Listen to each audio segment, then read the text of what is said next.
32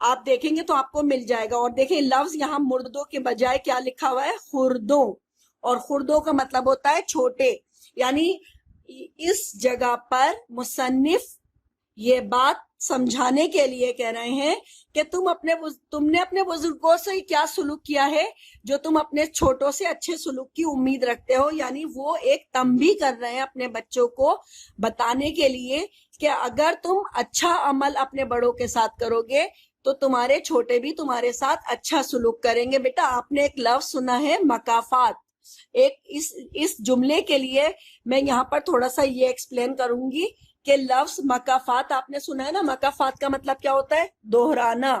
یعنی ایک طرح سے تاریخ کو دہرانا. جس طرح سے ایک تاریخ اگر آج 8 ہے تو 8 اگلے مہینے بھی آتی ہے، دوسرے مہینے میں بھی آتی ہے. تو اسی طرح سے مکافات کا مطلب یہ ہوتا ہے کہ آپ نے جو عمل کسی کے ساتھ کیا ہے وہی عمل آپ کے ساتھ بھی پیش آئے گا. تو مکافات میں یہ جو جملہ یہاں پر کہا گیا ہے کہ تم نے اپنے بزرگوں سے کیا سلوک کیا جو آج اپنے خردوں سے توقع رکھتے ہو. اگر ہم اپنے بزرگوں کا ادب کریں گے، ہم اپنے بزرگوں کا خیال رکھیں گے، ہم اپنے بزرگوں سے محبت سے پیش آئیں گے تو ہمارے چھوٹے جو ہمیں دیکھ رہے ہوتے ہیں کہ ہم اپنے بزرگوں کے ساتھ کیسا سلوک کر رہے ہیں تو ہمارے چھوٹے بھی ہمارے ساتھ بہت اچھا سلوک کریں گے. اور مکافات کا مطلب بھی یہی ہے کہ اگر آپ نے اچھا سلوک کیا ہوگا تو آپ کے ساتھ آپ کے چھوٹے بھی اچھا سلوک کریں گے. اور اس کے لیے ایک مثال اور بھی ہے کہ بوئے بیج ببول کے تو پھول کہاں سے کاٹے. یعنی اگر ہم نے ایک مثال ہے بڑے بوڑھوں کی، جو ہم بوئیں گے وہی ہم کاٹیں گے. تو کہنے کا مسئلہ یہ ہے کہ اگر آپ اپنے بزرگوں کے ساتھ اچھا سلوک کریں گے تو آپ کے چھوٹے آپ کے ساتھ اچھے سلوک کریں گے. بیٹا دیکھیں اب ہمارا دوسرا جملہ ہے. اچھا یہاں پر بھی یہ لفظ دیکھیں مس پرنٹ ہے. جیسے ہمارے پاس پہلا ورڈ یہاں خردوں کی جگہ پہ مردوں لکھا ہوا تھا، اسی طرح یہاں پر یہ دوسرا لفظ دینا لکھا ہوا ہے، جبکہ دینا کا کوئی ورڈ نہیں ہے. یہاں پر لفظ ہے دنیا. دنیا کا دستور ہے کہ کوئی فرد بشر رنج سے خالی نہیں. دنیا کا دستور ہے کوئی فرد و بشر رنج سے خالی نہیں. کوئی فرد و بشر رنج سے خالی نہیں. یہ ایک جملہ ہے اور یہ جملہ آپ کا سبق اصغرین لڑکیوں کا مکتب بٹھایا سے لیا گیا ہے. تو ہم یہاں پر بھی سب سے پہلے اس جملے کو لکھنے کے بعد سب سے پہلے ہم لکھیں گے، ہیڈنگ ڈالیں گے حوالہ سبق، اور حوالہ سبق میں ہم لکھیں گے اصغرین لڑکیوں کا مکتب بٹھایا. یہ ہمارا سبق کا نام ہو جائے گا، عنوان ہو جائے گا، اصغرین لڑکیوں کا مکتب بٹھایا. اور یہ کس سے ماخوذ ہے؟ یہ مرات العروض سے ماخوذ ہے. ہم نے یہ لائن پہلے حوالہ سبق میں لکھنی ہے. جب ہم حوالہ سبق کی یہ لائن لکھ لیں گے اس کے بعد ہم دوسری ہیڈنگ ڈالیں گے حوالہ مصنف. کس کی ہیڈنگ ڈالیں گے؟ حوالہ مصنف. تو اس کے لیے میں بیٹا آپ کو تھوڑا سا بک سے ہی مدد دلواتی ہوں. آپ کو بک سے کام بھی مل جائے گا اور سمجھنے میں بھی آسانی ہو جائے گی کہ آپ اس کو کس طرح کریں گے. ہو گیا حوالہ سبق کے بعد مختصر تعارف. ہم مصنف کا ہیڈنگ ڈالیں گے مختصر تعارف. اصغرین لڑکیوں کا مکتب بٹھایا کے مصنف ڈپٹی نذیر احمد دہلوی ہیں. ڈپٹی نذیر احمد اردو ناول نگاری کے بانی سمجھے جاتے ہیں. ان کی تخلیق کردہ تحریریں مقصدی اور اصلاحی ہوتی ہیں. آپ کا طرز بیان واضح اور زوراور ہوتا ہے. مرات العروض، توبۃ النسو، ابن الوقت اور بنات الناش آپ کے بہترین ناول ہیں. آپ نے یہ یہاں سے لے کے اور یہاں تک کی یہ 2 لائن آپ نے اس میں مختصر تعارف لکھنا ہے سبق کے مصنف کا، اور اس کی ہیڈنگ آپ نے کیا ڈالنی ہے؟ ڈپٹی نذیر احمد دہلوی. ڈپٹی نذیر احمد دہلوی کا مختصر تعارف، یہ آپ نے ہیڈنگ ڈالنی ہے. اور پھر اس ہیڈنگ کے بعد آپ نے اس جملے کی تشریح لکھنی ہے. اب اس کے بعد میں آپ کو تشریح بھی بتاتی ہوں کہ تشریح کس طرح لکھیں گے. تشریح: ڈپٹی نذیر احمد اس فن پارے میں قدرت کے ایک دائمی قانون کے بارے میں بیان کرتے ہوئے کہتے ہیں بیان کرتے ہوئے کہتے ہیں کہ دنیا دکھ اور غم سے خالی نہیں ہے، ہر انسان کسی نہ کسی حوالے سے غم زدہ اور رنجیدہ ہے۔ حقیقت ہے کہ اگر غم و مصائب نہ ہوتے، یعنی غم اور تکلیفیں نہ ہوتے، تو ہر طرف خوشیاں اور سکون ہوتا، تو انسان کبھی اپنے رب کو بھول کر بھی یاد نہ کرتا۔ یہ سچ ہے نا بیٹا کہ جب ہمارے اوپر کوئی تکلیفیں آتی ہیں، جب ہم پر کوئی پریشانی آتی ہے، تو ہم فوراً اللہ کی طرف رجوع کرنے لگتے ہیں، ہمیں اپنی غلطیوں کا احساس ہونے لگتا ہے، اور ہمیں اپنے اللہ کو ہمیں یاد آتا ہے کہ ہمیں کس طرح سے اللہ کو منانا ہے تاکہ اللہ تعالیٰ ہماری تکلیفوں کو دور کر دے۔ تو یہ بات بالکل حقیقت ہے کہ انسان کو جب زیادہ خوشیاں ملتی ہیں تو وہ غافل ہو جاتا ہے، کیونکہ انسان خطا کا پتلا ہے، وہ اپنی دنیا اور زندگی کی مستیوں میں کھویا رہتا ہے۔ جب انسان کو غم اور مصائب کا سامنا کرنا پڑتا ہے تو اسے خدا یاد آتا ہے۔ قدرت کے اس قانون کی وضاحت کرنے کے بعد ڈپٹی نذیر احمد آگے تحریر کرتے ہیں کہ شاہ زمانی بیگم، جو اس ناول کے ایک اہم کردار اصغری کے میکے کے محلے میں رہتی ہیں، ان کی بہن سلطانہ بیگم، جس کو دنیا کا ہر عیش و آرام میسر ہوتا ہے اور جو ایک امیر ترین گھرانے سے تعلق رکھتی تھیں، وہ بھی افسردہ اور رنجیدہ رہتی تھیں۔ یہاں تک آپ اس جملے کی تشریح آپ لکھیں گے، ٹھیک ہے؟ کیونکہ آپ کا جو پیپر کے اندر، ماڈل پیپر کے اندر نثر پارہ دنیا کا دستور ہے، کوئی فرد و بشر رنج سے خالی نہیں، یہیں تک ہے، اور یہ چونکہ بڑا تھا، اس کے اندر مزید شامل تھا لڑکیوں کی طرف سے رنجیدہ خاطر رہا کرتی تھی، یہ پورا انہوں نے بڑا لیا ہوا تھا، لیکن آپ کے پیپر کے اندر صرف ایک ہی لائن ہے اور اس لائن کو آپ یہاں تک لکھ دیں گے، ٹھیک ہے؟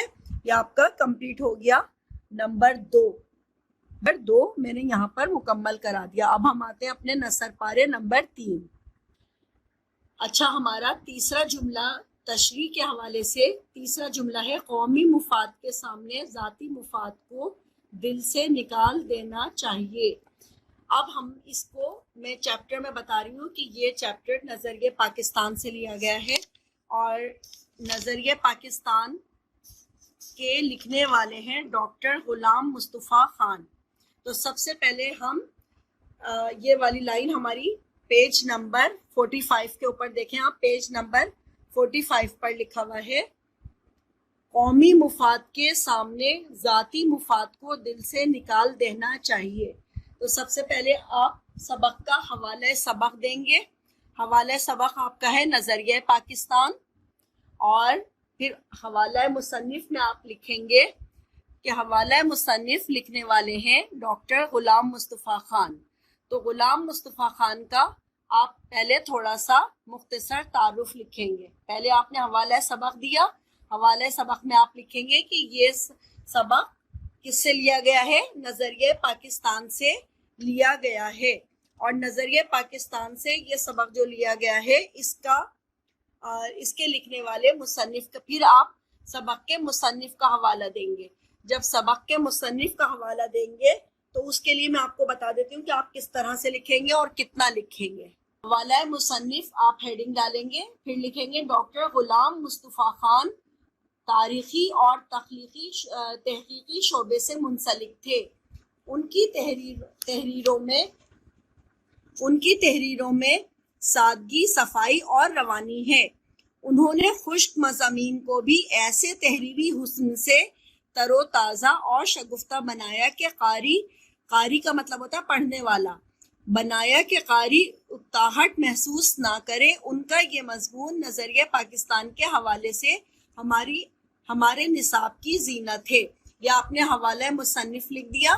اب آپ اس کے بعد تشریح لکھیں گے جملے کی، اور جملے کی تشریح بیٹا میں آپ کو زبانی سمجھا رہی ہوں کہ آپ نے کیا لکھنی ہے۔ قومی مفاد کے سامنے ذاتی مفاد کو دل سے نکال دینا چاہیے، یہ جملہ ہے آپ کا۔ آپ کو پتہ ہے نا قومی مفاد کیا ہوتا ہے؟ قومی مفاد یہ ہوتا ہے جو ہمارے ملک سے ریلیٹڈ ہوتا ہے، یعنی قومیت سے ریلیٹڈ ہوتا ہے۔ ہم ایک پاکستانی قوم ہیں، ہمیں اپنی قوم کو ہمیں اپنی قوم کا مفاد کو سامنے رکھتے ہوئے فیصلے لینے چاہیے. اگر کوئی ایسا فیصلہ جو ہماری قوم کو کسی کے سامنے شرمندہ کرائے اور وہ ہمارے لیے تو فائدے مند ہو، ہمیں اس فیصلے کو نہیں لینا چاہیے.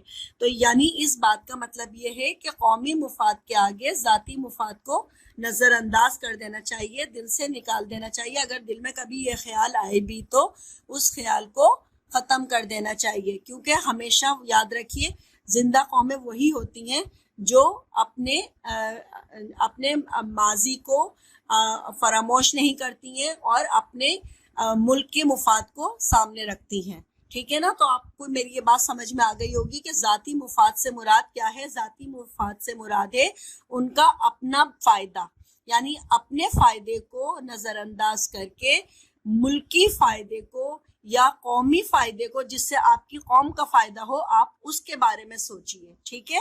یہ آپ کو تیسرا آپ کا جملہ جو میں نے مکمل کرا دیا. نمبر 4، ہر معاملے کی دو ہی صورتیں ہیں، فتح یا شکست.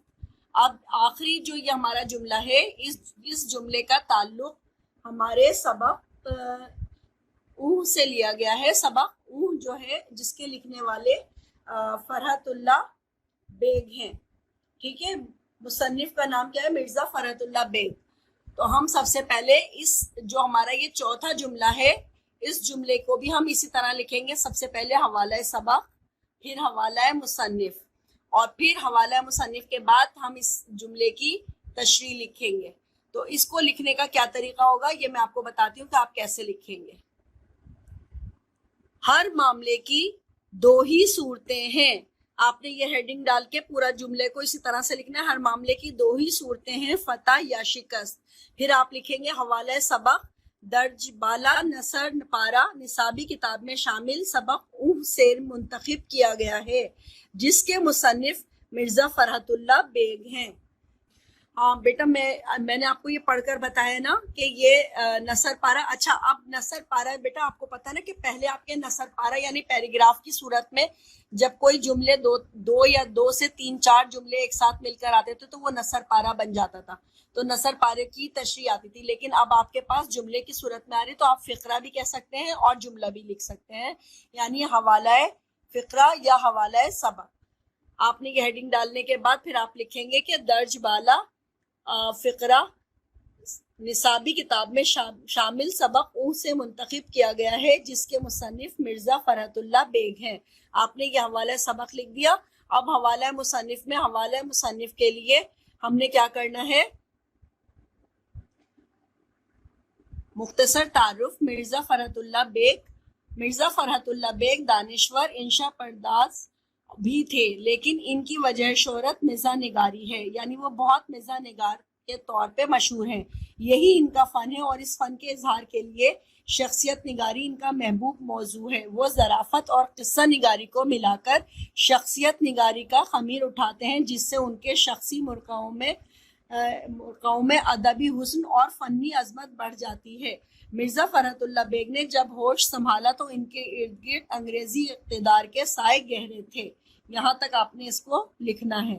پھر اس کے بعد آپ خالی ان کی جو مشہور یعنی ان کے جو وہ ہیں افسانے، ان کا آپ حوالہ دے کے لکھ دیں گے کہ ان کی زبان میں ایک مخصوص چٹخارا، ایک مخصوص چاشنی ہے.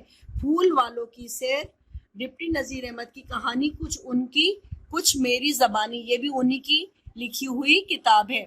اور دہلی کا ایک یادگار مشاعرہ وغیرہ فرحت اللہ بیگ کی خوش اسلوبی اور رنگینی بیان کے بہت ہی اعلیٰ نمونے ہیں. یا آپ نے ان کے بارے میں مختصر تعارف لکھنا ہے مرزا فرحت اللہ بیگ کے بارے میں. اور پھر آپ اس کی تشریح لکھیں گے، جملے کی تشریح کی ہیڈنگ ڈالیں گے. اور پھر آپ لکھیں گے اپنے مضمون میں مصنف مرزا فرحت اللہ بیگ نے اہم سے اہم بات کو نظر انداز کر دینے والے ہمارے معاشرتی رویے کو موضوع بنایا ہے. اس رویے کا اظہار اکثر ہم کر کے کرتے ہیں. مضمون کے اس آخری پیرائے میں مصنف کہتے ہیں کہ فتح اور شکست دونوں میں نقصان دہ ہے.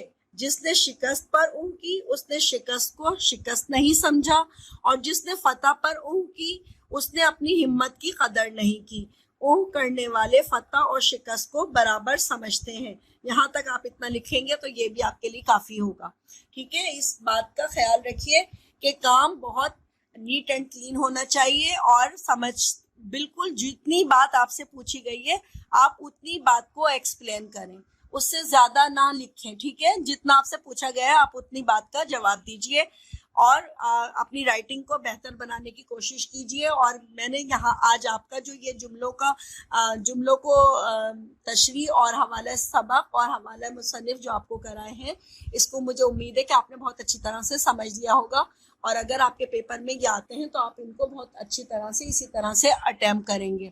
اپنا بہت سارا خیال رکھیے گا، اس دعا کے ساتھ کہ اللہ تعالی ہم سب کی حفاظت فرمائے، اور اپنی دعاؤں میں خاص مجھے بھی اپنی خاص دعاؤں میں شامل رکھیے گا کہ اللہ تعالی ہم سب کی حفاظت کرے۔ اللہ حافظ، شکریہ۔